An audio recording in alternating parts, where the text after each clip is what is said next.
ഇപ്പോൾ real estate, gold, പിന്നെ നമ്മുടെ ഡെയിലി കമ്മോഡിറ്റീസ്, ഈ മേഖലയിലെ ഏറ്റവും കൂടുതൽ മാറ്റം എവിടെ പ്രതീക്ഷിക്കാം? ലോകത്ത് ഈ ഗോൾഡിൻ്റെ പ്രൈസ് എപ്പോഴും കൂടുന്നത് ആ ഗോൾഡിനോടുള്ള ആളുകളുടെ ആ ഭ്രമവും താല്പര്യവും ഇഷ്ടവും കൂടുന്നതുകൊണ്ടല്ല. പകരം ലോകം മൊത്തം കട്ടപ്പുകയായിരിക്കുന്ന സമയത്ത്, പ്രതീക്ഷിക്കാനൊന്നുമില്ലാത്ത സമയത്ത്, എന്തോ വലിയ ദുരന്തം വരുന്ന സമയത്താണ് ഈ ഗോൾഡിൻ്റെ പ്രൈസ് കൂടുന്നത്.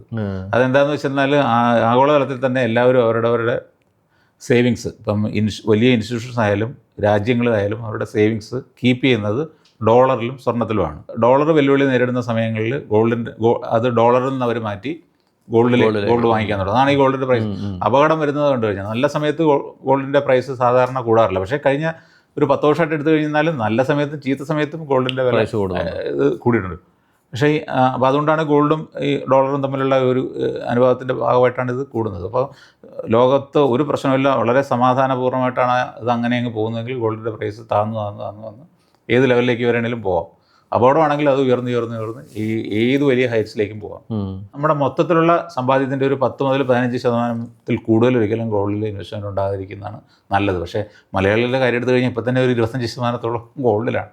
അപ്പോൾ ഒരു സേഫായിട്ടുള്ളതെന്ന് പറഞ്ഞാൽ ഇനി അഡീഷണൽ ഗോൾഡിൻ്റെ കാര്യത്തിൽ ഒരു വാങ്ങിക്കുന്ന കാര്യത്തിലൊക്കെ ഒരു ശ്രദ്ധ പുലർത്തണമെന്നുള്ളതാണ്.